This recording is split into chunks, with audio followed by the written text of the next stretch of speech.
Hello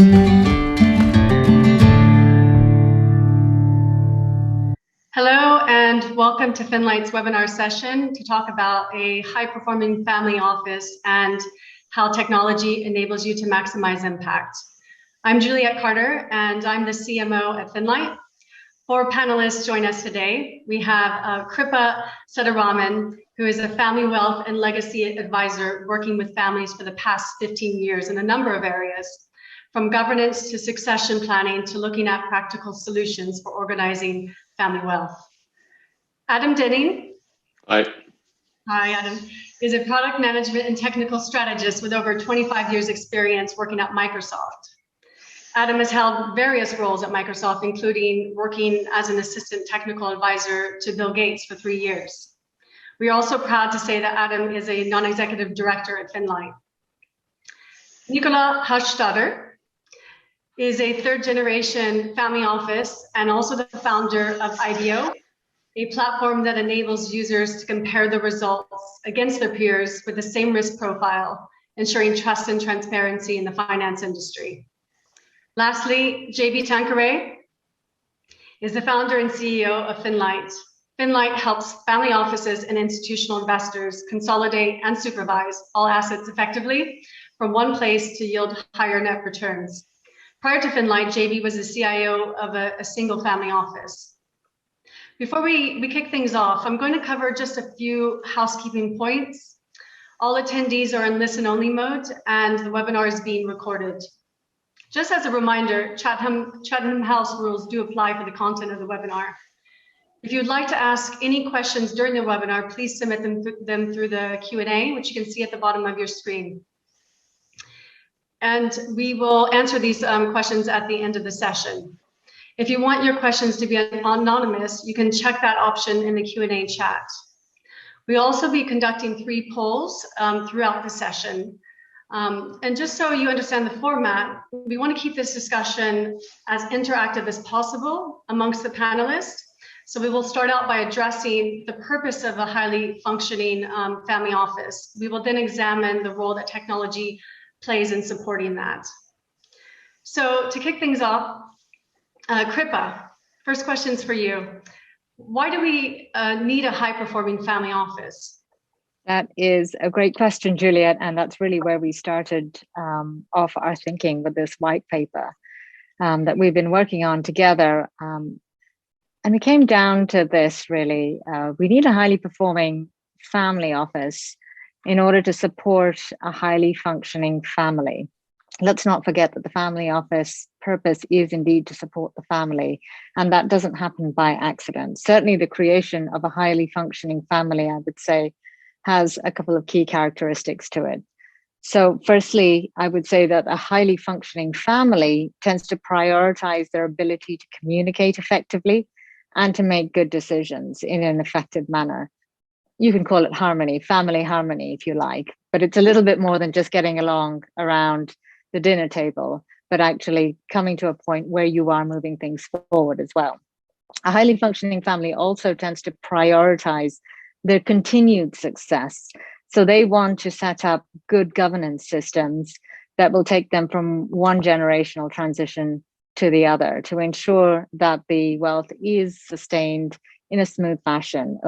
Just before this call, we're discussing the, I think it was 30 trillion that will be transitioned from one generation to another in the next 10 years or so. And good governance is a big part of making sure there isn't any unnecessary leakage around that. And the third is around formalizing what I would say also continued success into some kind of formal legacy plan. So that's looking at future long-term financial success and also social opportunities. A lot of this related to sustainability that's becoming more and more important for highly functioning families as they go forward.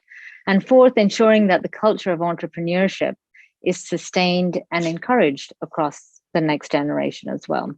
So all of these challenges are fairly big, I'd say, but in essence, a highly functioning family has well-defined roles, well-defined responsibilities, and clear rewards for each family member, as well as a good exit plan if need be. but that is a lot to achieve. That's a lot of fairly lofty goals, I would say.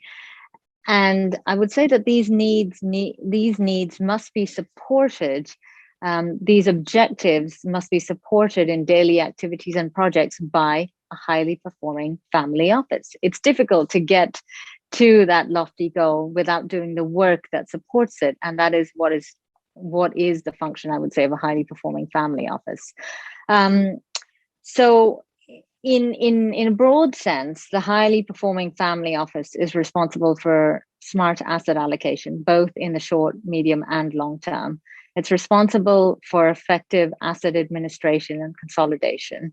And this can be particularly challenging considering the range of assets that many families are looking at these days. And it's also responsible for effective risk management and oversight.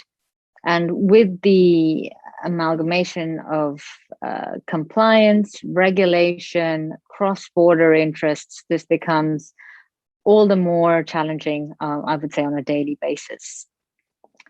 So in short, we need a highly performing family office to support those great families that we have out there. Thank you very much, Kripa. JB, perhaps you would like to comment on that as well. Well, yeah, thank you very much. You know, one of the raison d'etre of a family office is to preserve a family wealth, okay? And that's why they're here to enable a certain level of return. And it's very mathematical here. Your total net return is your gross return minus your cost. If your family office is not highly performing, you're just adding to cost. Therefore, you're diminishing the net return and you're defeating the purpose of a family office. As from mathematically at that. Thank you very much. And Kripa, just you alluded to some of the key challenges, but what are the activities that create the biggest challenge? Yeah, no, that's an important point to bring up, Juliet, and it takes into account what JB just commented on as well. Family offices are a cost center in a sense, so we do need to make sure they're efficient as possible. The challenge is in the range of activities that they need to cover. I talk broadly about asset allocation, administration, and so on, but you are talking about activities that range from annual, so an annual review of asset allocation and investment philosophy perhaps as well.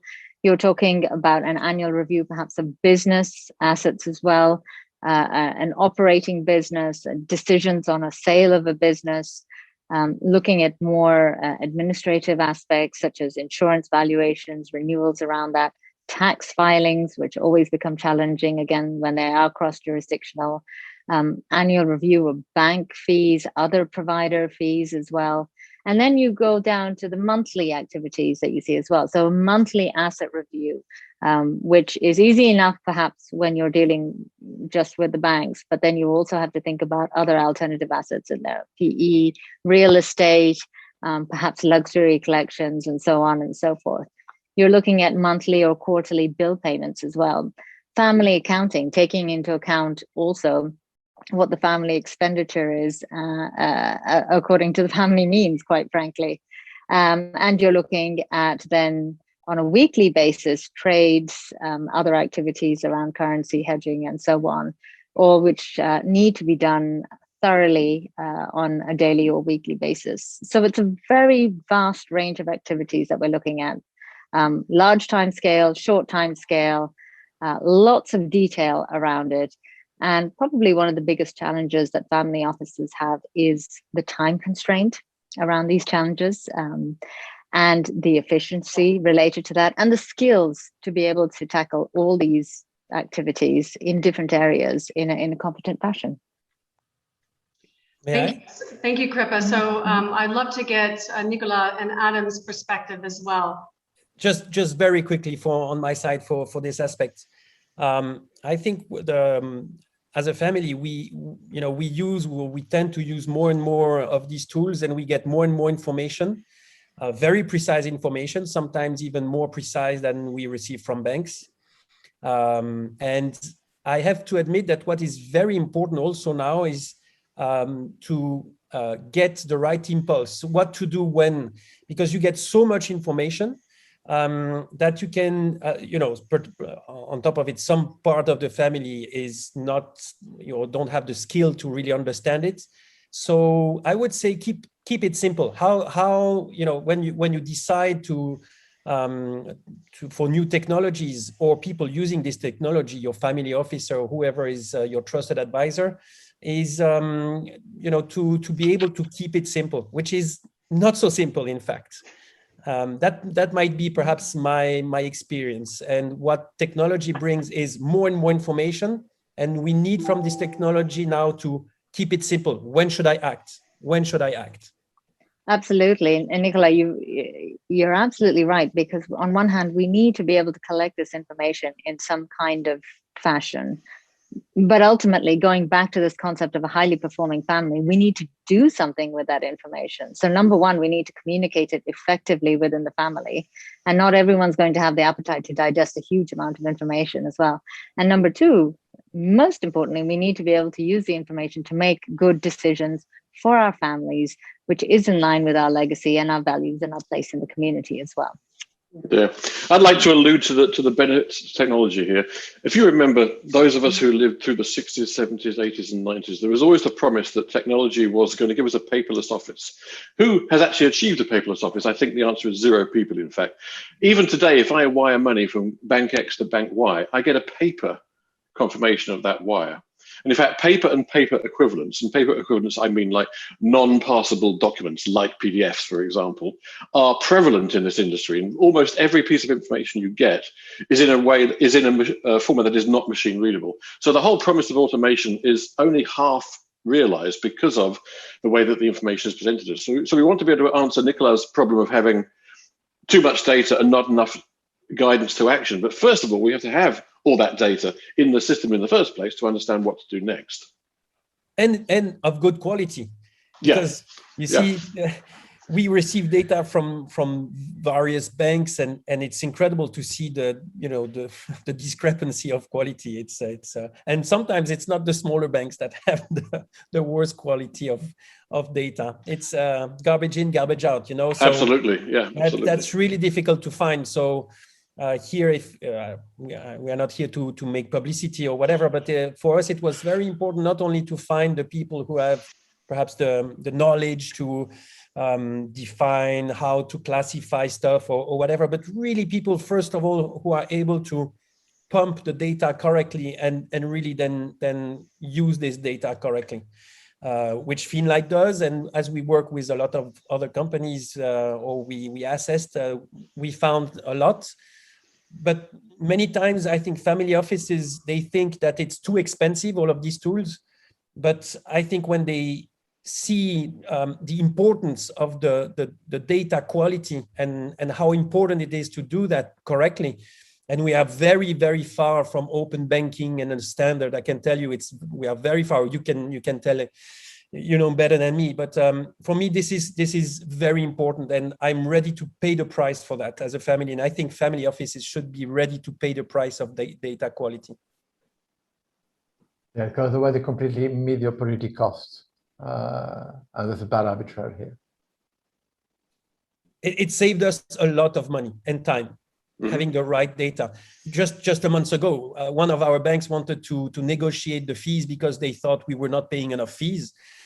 We had better data than them about how much we were benefiting the bank themselves. So yeah, we were quite happy to have not the same figures as they had. I think that's quite a good segment into our first poll question, talking about family offices and technology. So how many hours of work per week do family offices estimate could be saved through more efficient automation? 2 hours, 6 hours, or 12 hours? 67% have said 6 hours a week, 25, 12 hours, and 8% for 2 hours a week. Kripa, would you like to comment on that? Yes, unfortunately, the poll results don't quite reflect the reality that we came up with, which was in fact 12 hours. So the family offices that we've seen through research are in fact commenting, saying that they approximate 12 hours per week would be saved, which tells us a couple of things. Number one, it tells us that family offices know that they've got pretty high levels of inefficiency around the data management question. They've got a lot of data, they haven't necessarily got their hands around it, and therefore they're not able to have the time to extract the right information to make smart decisions, or to pass on that information for the family to make smart decisions going forward. A lot of this comes back to the lack of investment in technology that JB alluded to.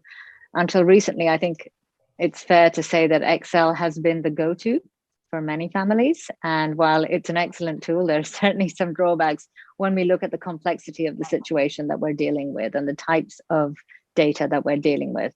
What's been really interesting, of course, is that the new advancements in technology have given us a lot of options that have come out into the market recently.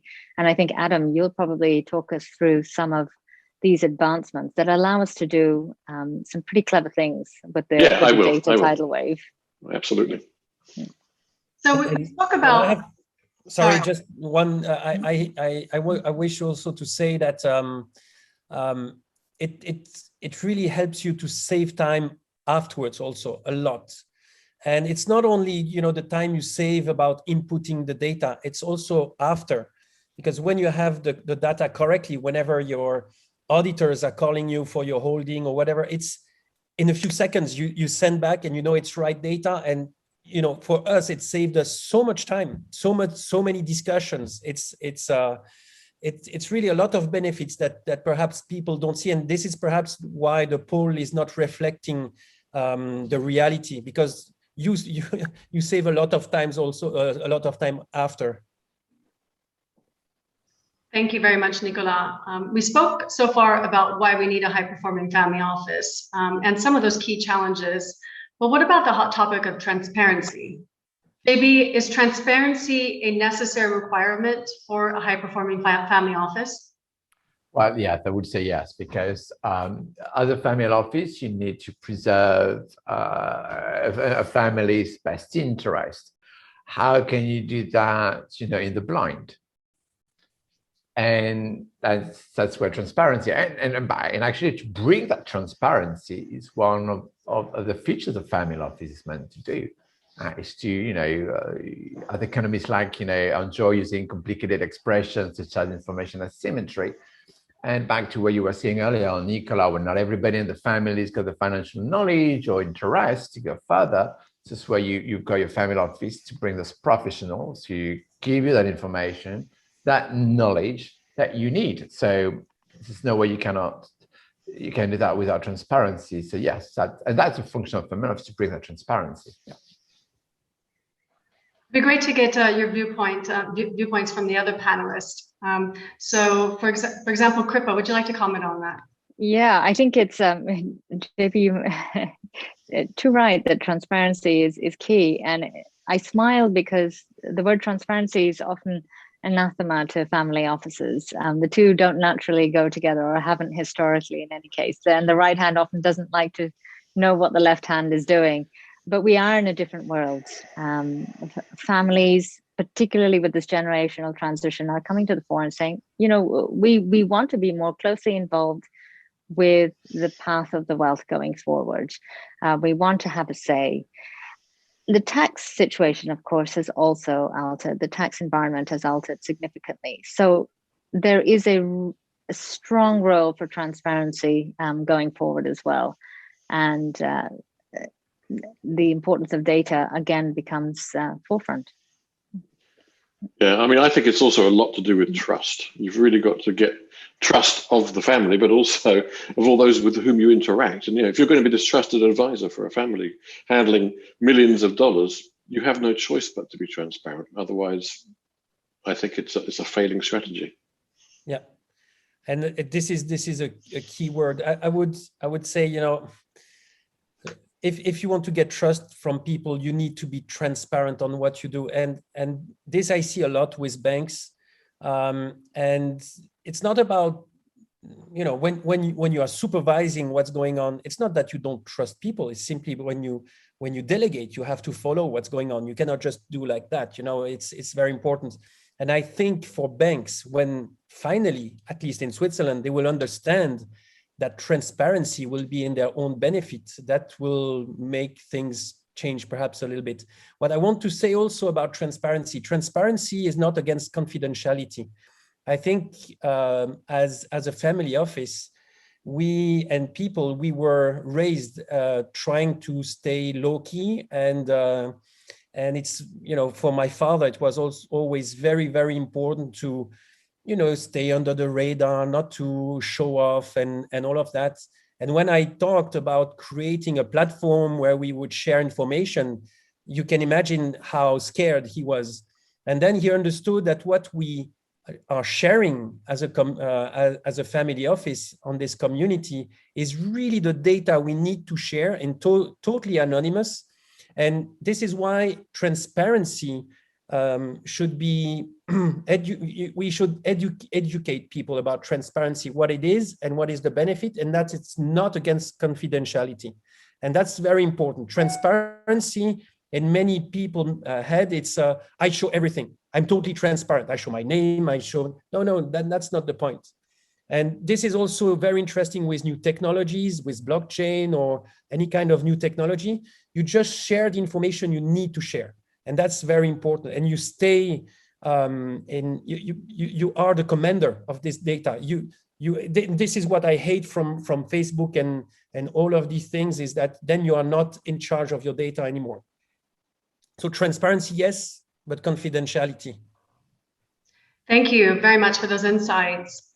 Kripa, from your family advisory role, what are the staff requirements of a high-performing family office? Do you know, that's a big question, and I'm going to address it in a slightly different way. Getting to that high-performing level is incredibly difficult to do if you're going to do everything in-house. It is very challenging to find the right skill set at the right expense level to build for yourself. And therefore, I would suggest that a high-performing family office is often, in fact, a hybrid. There are certain roles that you will have in-house, roles that foster the communication with the family, that build the trust, that also protect the confidentiality, as Nicolas mentioned. But then there are certain roles that are high in technical expertise, particularly, that are probably better to be outsourced. Also building close and good relationships with these advisors who are outsourced, and working to create some kind of project management to ensure that everything is smooth with communication between internal and external experts. But I would suggest a high-performing family office is certainly a hybrid of the two. And for me, what is very important is that all of these people have no conflict of interest. It can sound obvious, but you know, when you are talking to some family office, and especially some of them are doing their own portfolio management, and then you have to assess the quality of what you do. You know, it's sometimes you feel that, you know, there might be sometimes some conflict of interest. So for me, it's so important that the people working for our family, we are sure that, as you said, we delegate all the majority of what we can, and then make sure that the people that are supervisors, which is not a bad thing, are really working for us without conflict of interest. That's very, very important.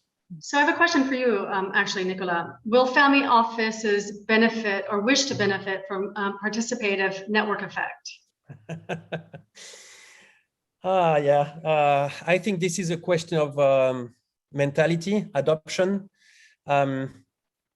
It's you know, these new technologies and the effect of this participative network is just incredible. You saw all these stories that are happening now, not with big family offices, but even small people. And I don't like the words, there are no big or small persons, but you know, small portfolios, how small investors could make things change. And I think what will be very important is for these platforms to show really honestly what are their purposes, what are their values. And only then will family offices start to say, okay, we share values, and let's share information. So sometimes I get a little bit frustrated because things are not getting fast enough. But I think, these family offices and these families are built over generations. And it's to these technologies and platforms, using these technologies to, show that they are trustworthy and show that they are aligned with, their values. And this is very important. This is why, once more, data and the way data is managed and where it goes, why, who possesses the data, what can you do? This is crucial for family offices. So even showing a proof of concept or whatever, you have first to show, your values, why you do things. So I think only then will really family offices start to, I think they know that they will benefit from it. And the last point is, I think they will benefit of it also if inside the family office, the way it's constructed, they have no conflict of interest. And that might be sometimes when you see how a family office is constructed, especially multi-family offices, sometimes you see that they sometimes have the same problem than a bank or portfolio manager himself, because he has to assess himself, and then being compared to other is sometimes not easy. Thank you very much, Nicolas. We are going to move on to our second poll question for the session. Does a high-performing family office lead to better net adjusted returns? $1 million question. And now the results. Interesting. JB, would you like to comment on that? Well, yeah, that's what we're saying at the beginning. I mean, family office is here to make sure families' selfish interest is best preserved. Therefore, you need, as Nicolas, Kripa, and Adam said, be able to get the information you need. And the more effective you do, the more effective you are doing it. Therefore, the easier to get the information, the better the answers, and basically the cheaper. And that's mathematical. Less cost means higher net return. As simple as that. Mm-hmm. There is also another effect, if I may. Once you delegate to people and they know that you follow in total transparency, I can tell you they are extra careful, extra careful. Yeah. And you can be sure that it's not only because you're wealthy that your that your situation stay on the top of their list and interest, because they know that when they will report to you, you know everything. And I think this is also why it's so important, and that's my mission somehow, to bring this transparency not only to us very wealthy clients and families, but to everyone. I think the whole financial market will benefit from that. But perhaps not the salaries of the higher bankers. Maybe not, but yeah, it's exactly that. It's about allocation efficiency.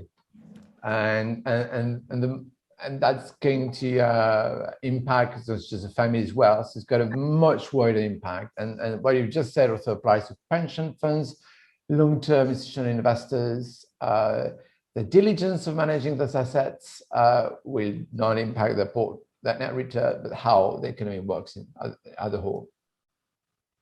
I mean, there's a discussion I had with someone whose money-making approach was just about getting commission by getting people to take risks he would not take, and therefore contributing to the last 30 years volatility.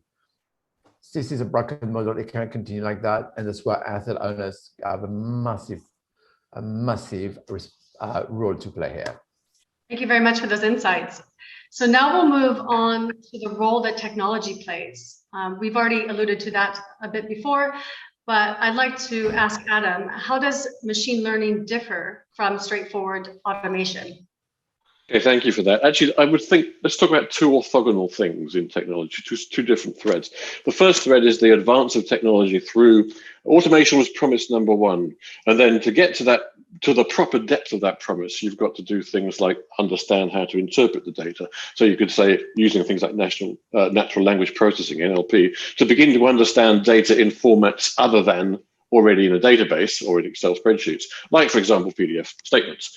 Next step after that is to do some machine learning. And what a machine learning really is compared to automation is I have a lot of data from a lot of sources, and this is the machine speaking now, can see correlations between things. And because of those correlations, I can make assertions about that data that allow me then to make decisions that are more informed, more intelligent than they might otherwise have been.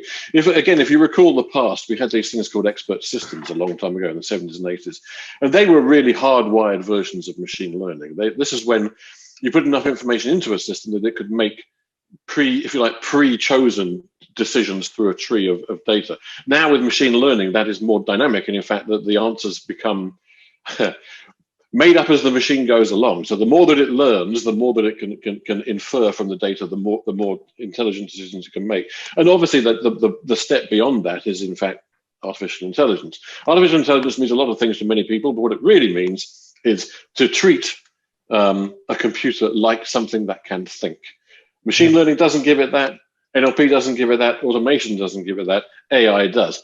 Thing is, if you buy AI from any technology company today, AI doesn't mean that. AI is the promise of that, but it isn't there yet. And the orthogonal aspect of all this is that you have data as a family office, and yet you rarely use it as a currency. You think of securities, you think of dollars, you think of Swiss francs, you think of art as currencies. You don't think of your own data as a currency, yet it is. And when you consider pooling all this data from all these family offices together, and from other financial institutions and wealth management organizations and so forth together, suddenly you have the ability to ask questions across all of these things that you couldn't answer before. But the obvious thing that comes to mind then is, well, how do I know that my data is secure? How do I ensure that my data is secure? Secure in two ways. One, you don't want things to be stolen so that people can take money out of your accounts and do things, obviously. But also you want to know that your data is anonymous. You want to know that, in fact, I think I'm preempting a question here, so maybe I'll stop that one. But we'll talk about that in a second. But it's very important that your data is. So hopefully that gives you a kind of background to where automation and beyond can help. JB, would you like to share your thoughts on that? Well, it was exactly after the expert, Adam, it's a bit of a challenge to add something relevant here. But yes, I mean, automation is what we used to do with our macros, VBAs, it's very predetermined format, and you try to automate that. Now the machine learning enables you to handle a greater level of complexity, heterogeneous data coming in different formats, structured in a very different way. That's why you teach a machine how to find information, retrieve it, and organize it for you. So it's, I would just say, it's just a bit stupid to say that, but intelligent automation is just like linear. It's also make it able to adapt to different structures, formats for you, to have your process executed properly. Great, thank you. And Adam, what do you mean by anonymized data? Yeah, that's a great thing. So like I was talking about this big pool of data that is collected or could be collected across all the people that use a particular piece of software or all the organizations that use a particular networking, things like Facebook, but obviously not Facebook kind of thing. Then you suddenly have all this data that you would be very worried if any of that data could be attributed to you. And so you want to make sure what anonymized data means is that the people that have the data cannot in any way possible go back from the data they have to the source from which the data came. So they can't say, aha, this is Nicolas' data. I can see that he has 25 million under management, and I can see that it's split these ways. We can't do that. The whole point of anonymized data is you cannot. It's all aggregated together. It's all unindividualizable, if that were a word. Then basically it gives us trends. It gives us, we can see where things are going, but we can't take it back to the source. And that's deliberate, and it has to remain that way. Yeah, this is crucial because, I don't want really to talk about Performance Watcher here. That's not the topic, but our goal was to follow the return.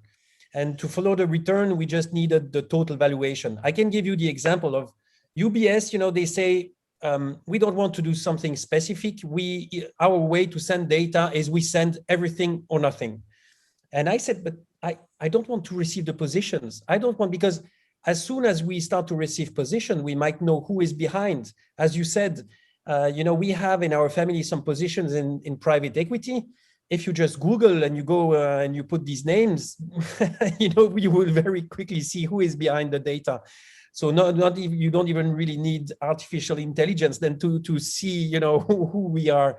And so once more, this is exactly as we said before. It's very important, not only with the technology, to make sure with blockchain technology or whatever else, any kind of other technology, to be sure that the information stays anonymous, but also about what information do I share? What information do I need? And really to be very careful. You know, my grandfather and my father, they were already, even when they were working with a bank, being very careful on which paper or what paper they were signing, to whom they were talking. They didn't want to talk to too many different people, because then you know, then it's your story is being told, and so the more you talk, the more. So all of that is very important, and I think technology is also very important about that.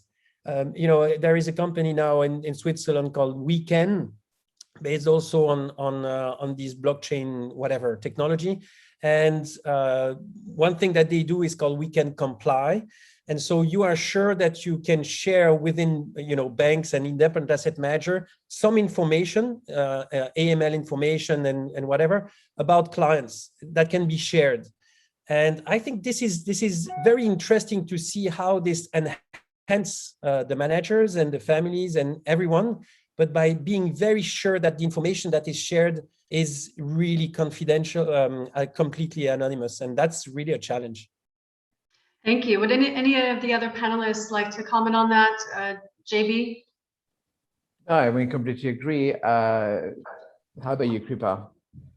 I'd certainly support Nicola's comments wholeheartedly. So we're going to move on to the next poll question. Is importing data from all your disparate sources a pain? And the results, overwhelmingly. There is a special discount to Finlight today. I don't have shares. I don't have shares. But I do, and indeed. Adam, what would you like? Would you like to comment on that, perhaps? Well, I think it's a very, I mean, it's undeniable, obviously. It's very clear that things that are not easily machine readable are just an utter pain. And the fact that so many organizations in this industry still persist in supplying us with old formats that we have to then manually interpret, it's just so backward and so ridiculous. And just, you know, the world of automation in general has gone far beyond some of the things that people in the financial industry are used to. So we need to find ways of kicking up a gear and getting all of us to demand better from our banks and from our other organizations, to have data that we can interpret directly from them, rather than having to go through a whole bunch of stages first. I'd actually be intrigued to see if the 8% who said that the data collection was not a pain do in fact already have a system in place that uses the technology. Yeah. But then again, back to your point, Kripa, is also today most technology should be able to help that, but still rely on manual upload, and remains very expensive because it tended to be geared for big organizations like an investment bank, institutional asset manager who runs billions. So when you a few notches below, there's a massive barrier to entry here. But I have to say that we work with aggregators since now, I would say around 15 to 20 years. Yeah. And you know, it's like, you know, in Formula One, you had the ABS airbag or whatever, and it wasn't affordable for in a standard car. And now everyone has an ABS or you know, an airbag in his car, and I think this is the topic. I think our duty also as family offices and being the Formula One clients is to put some pressure on these technologies to be more efficient, more and more efficient, And it's not about reducing the price. That's not the point, but to make sure that this technology, little by little, is being democratically widespread to a lot of people. Because then, even economically, it's not a problem for these aggregators, because they will send for a lower price to more people. So in fact, they will not lose money. In fact, they might even make more. But transparency and will benefit, in fact, a lot more people. And I think this is why it's great about technology today. Technology enables this. Yeah. And when you see the speed at what it at what it goes, it's just incredible. Nigel, I'm sure you have much more. Well, I just love the turn of phrase there. We're democratizing data. That's the whole point, to make it so that anybody anywhere actually has access to these capabilities, like ABS in cars today, like airbags in cars today. It was Mercedes or it was Formula One, whichever it was that first had these things, and now they're all the way down in every single car you can purchase. We need to make sure the same happens in the financial world too. So they're not just family offices, but even the man on the street, whatever that might mean, can get access to their data and do whatever they choose with their data without having to go through hoops that the bank puts in the way. And you see, this is why it's so important that you understand the mission. And if I just give our example, that's our mission, to give performance evaluation to everyone. But you have to understand that the database will be put in a foundation. So we are sure that the data will never be, even if I die and someone buys, my company, then they will not be able to buy the database. Database will be protected by a foundation. And then I think when you have the luck to have the trust of people sharing data, like in Facebook, you shouldn't own the data. And then you have to show your added value. And I'm sure that Facebook could show a lot of add value and even make you pay for it. And I think this is all about this mismatch and about all of these business models. And I think they will change in the future because people understand that it's not for free. And for that matter, I mean, technology is just a utility, basically, like just, canalization to get water. What's the value of it is how it helped me get this data into information that's going to help me personally. Yeah. And I think lots of people in the banking industry, I come from that world as well. I know that, and it's not to blame and throw the blame on these people, but also these people come from a world that embraced technology in the 70s, got massive legacy technologies. And for many of them, when they set up shops as a family office, there's a fear of technology, simply because the experience was something lengthy, costly, with a lot of politics involved. And completely, failing to grasp the value of consumer technology to support the business. And when I talk about consumer technology, I talk about things, of course, super feasible, cloud-based, and the right availability now, different algorithms you can use from a machine learning point of view to make the processes much better, without going through the hurdle of what they experienced before when they were, at the bank, at the asset managers, where it took millions to build things that would not work for anybody. Thank you very much. We're on to the last part of the session, which is the Q&A session. We've had lots of questions that have come in. One very interesting one that I would first like to ask Kripa is, what are the best and worst examples of family office administration you have seen? I've definitely seen what I would consider the worst and probably the best, and I'd be interested to hear from some of my colleagues on this call as well. I would say the worst, though, the most disappointing that I've seen is wealth that was accumulated fairly quickly with a very very fast-moving entrepreneur, built in a superlative business, but literally all the documentation was kept in shoeboxes on a filing cabinet in the office. So it was in the business, first of all, not in a separate location, all on paper, and all in shoeboxes, which perhaps made extracting the necessary data rather challenging, shall we say. So that was rather disappointing, particularly as it was a fairly tech-oriented business. The best is coming back to this concept of the high-functioning family. The best is where I've seen family offices understand that the data, to use JV's term, the data and the technology is a utility. The technology is a utility to access information that allows the family to make good decisions, to build that transparency across the family members as well. So the patriarch and matriarch were sharing actively with the family and the next generation to help build the next stage of the family, in a sense, and also where the next generation were actively encouraged to understand the relevance of the data, to understand the reports that they were receiving and be able to ask relevant questions around that as well, to be able to challenge their advisors when it made sense as well.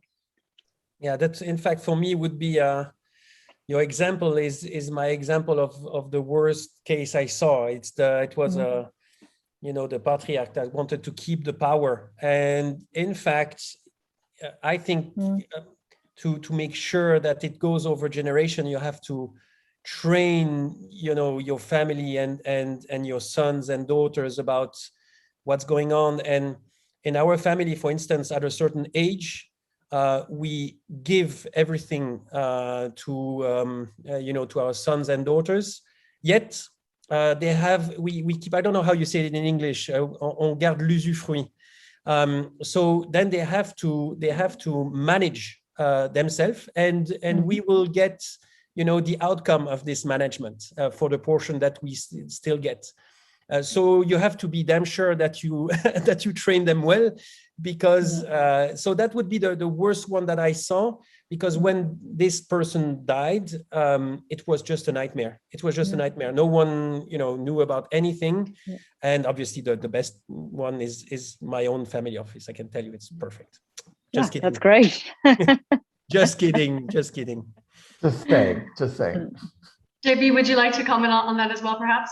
Yeah, sure. So what I found from experience of family offices that tend to work very well as well are those whose family members view their wealth not as a privilege, not as wealth, but as a business. And I think the Rockefeller exemplified that very well.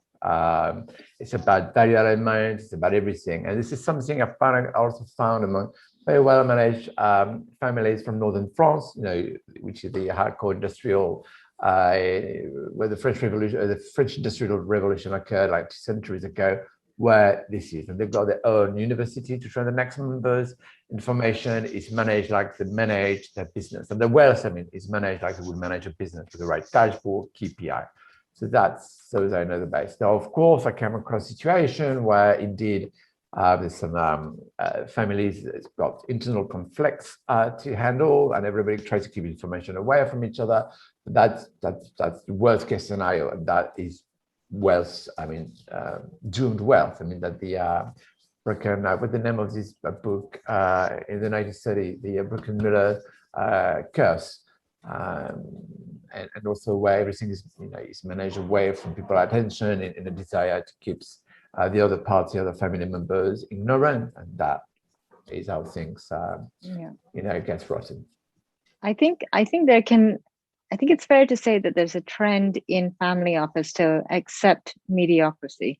So we want the best in our businesses. Often we're building them to be exceptional, but when it comes to the private wealth, okay is good enough, because there is a fear of change, there's a fear of the costs involved, and so on. And what I'm hoping to see is that an increased level of professionalization, to your point, JB, as well, will help move away from that acceptance of the mediocre to looking for the best, so that we can all be like Nicolas' family office as well, hopefully. It was a joke, huh? It was a joke. False modesty is always bad, so you have to be. So that interestingly goes into the next question that came in. What's the biggest barrier for a family office to adapt to technology? Kripa, would you like to answer that? I will. I'll take the first stab at it. Fear of change. We don't know it, and therefore we don't like it. Punkt.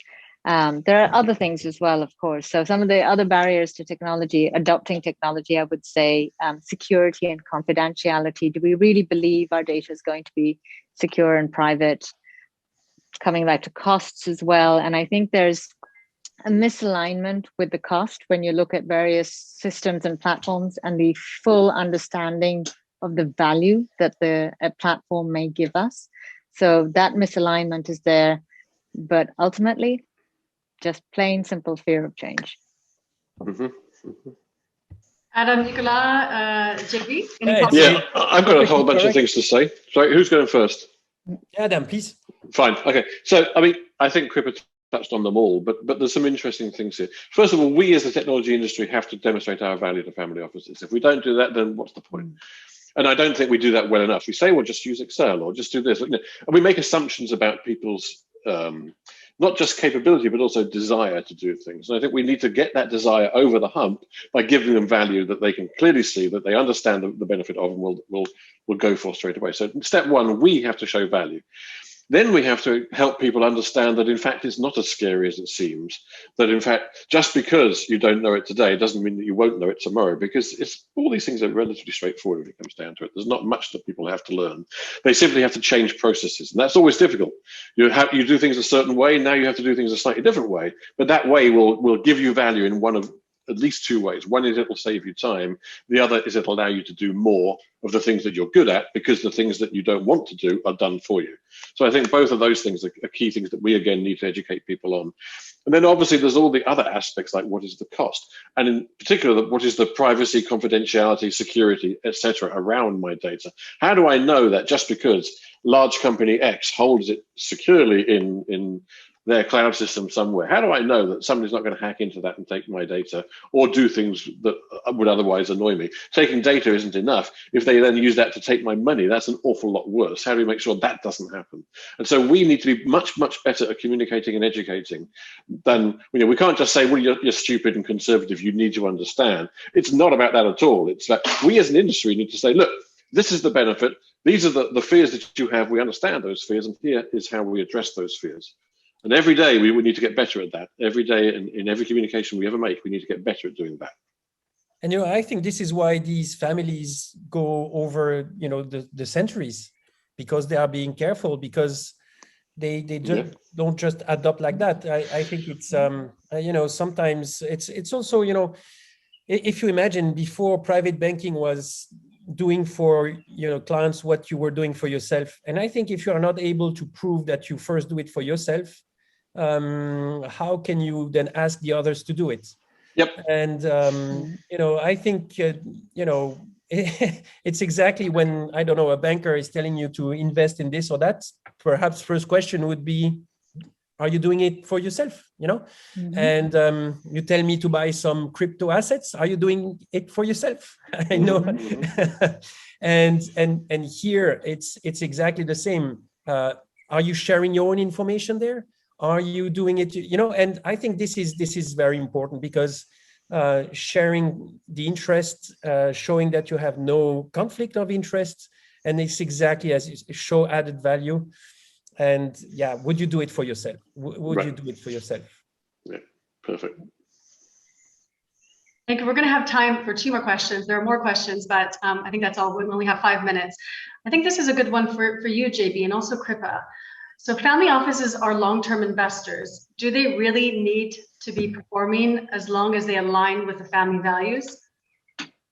After you, Kripa. Well, the first question I would ask is, what is it about your values that are not producing good results? If the family office is underperforming and somehow that is related to the values, I think that's a much deeper conversation. And I'd be hard pressed to see where values drive underperformance. I think there are probably other drivers that are underlying, again, around efficiencies and data, information, and knowledge that are driving underperformance. Exactly. And also it's about the responsibility you take for the following generations. Yeah, absolutely. I would say, in fact, there are people out there who would suggest, well, perhaps sustainability-driven investments are not providing market-level returns. Data shows the exact opposite. investments that have been aligned with sustainability over the past 10 years have done exceptionally well from a portfolio perspective when you benchmark to the MSCI and so on and so forth. So I think there's a deeper examination that could be taken there. Yeah, and when you invest, you always have an impact. So is that the impact you want to achieve? I mean, that's the first thing.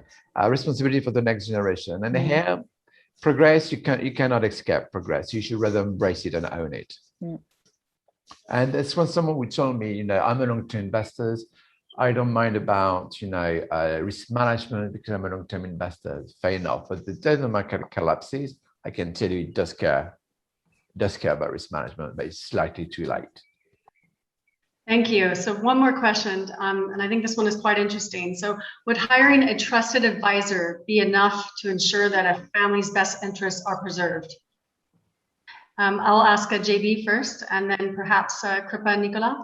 Well, I would like to default on to Nicolas. So, but it's a trusted advisor. So yesterday, I was having a conversation with my ex-boss, who's also someone I keep working closely with, with Finlight and everything. And it's clearly that, as we were discussing, having this sort of connection in terms of value, or sincerity, reliability, truthworthiness is very important. It's very fundamental, and that's the edge. However, you also need to put that into motion, into value creation, and that's where just more than that. Yeah, if I may, I think any family office, especially a multi-family office, but any kind of family office starts with a very good trusted advisor, because and this trusted advisor has to have the tools then.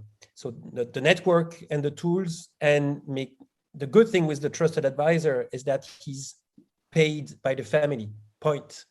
And in our case, the trusted advisor cannot share more our interest because it's my own brother, but he's paid by the company to do that, to be our trusted advisor, and then he's empowered with the tools that we have. So obviously, for me, would hiring a trusted advisor be enough? No, it's not enough, but it's a key element to have someone really independent with absolutely no conflict of interest and absolutely no interest other than the one of the family.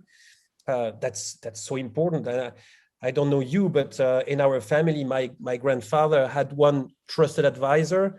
My father had one trusted advisor, and we have now, my brother and me, one trusted advisor. Okay, obviously my brother has his role, this role in our family, but we have also one person outside being a little bit our referee, if you wish. But we know that I don't know, he would not die for us, but it's really, really personal. That's very important. I agree. I think a trusted advisor is an essential part of a family and a family office. They are, in essence, they're the steward, right? They help pull all the pieces together within the family office. They help to coordinate all the different aspects of the work as well. I think the challenge is, though, finding that trusted advisor. Who is that trusted advisor? And often, again, it tends to be someone who perhaps knows the family very well, might come from the operating business, but doesn't necessarily have the skill set for the private wealth. And that's where a lot of families, I think, can sometimes run into a few sticky situations. So if the financial skill set, the technical skill set, the legal skill set, a number of different areas that we can look at, if any of those skill sets or none of those skill sets are present in the trusted advisor, how much value will they bring to you as a steward of the wealth? And so that is an important fact to consider, particularly as we see this deepening professionalization as we're striving towards what I would call a best practice in a sense. Yeah. So absolutely yes, but you really need the right person in role. It's funny because, I do a sport that is a bit crazy, horse jumping, and our trusted advisor is the groom, the person with the horse all the time, and they have to have all the skills. they don't, shoemaker, veterinary, whatever. They know everything, and they don't do it themselves. Obviously, it would be too dangerous. But it's the one person you discuss before going to a show and before making a big Grand Prix or whatever. And for me, it's exactly the same. I need this person, and I'm sure that I can do whatever else I do normally, and then I can talk to one person that is able to understand, perhaps, as you said, not do, but at least understand everything. And in our family office business, then obviously it's very important that they have this information that comes to them. And then we have special advisors for each. But then we have very specific objectives for each. And these objectives are not qualitative, they're quantitative. Then even someone who doesn't have the highest skill in portfolio management, if two is more than one, Yeah. Thank you very much. I think we can go on for ages about this. It's been very interesting. I hope you've gained insights into the goals of high-performing family office and how technology maximizes impact. Before we end the webinar, I'd like to tell you that we have a white paper that has recently been published, and we will resend it to you by email on this exact subject that we've been discussing today. Going forward, we will host dynamic discussions with our panelists on a regular basis. We'll be discussing some hot topics in the technology and family office and institutional investment industry. We will also invite guest speakers to come that are specialized in these topics to participate. So stay tuned for our next hot topic. We hope you've enjoyed our discussion. We look forward to seeing you soon. Thank you very much. Thank you. Thank you. Very nice, everybody. Thank you. Bye-bye. Bye-bye. Bye.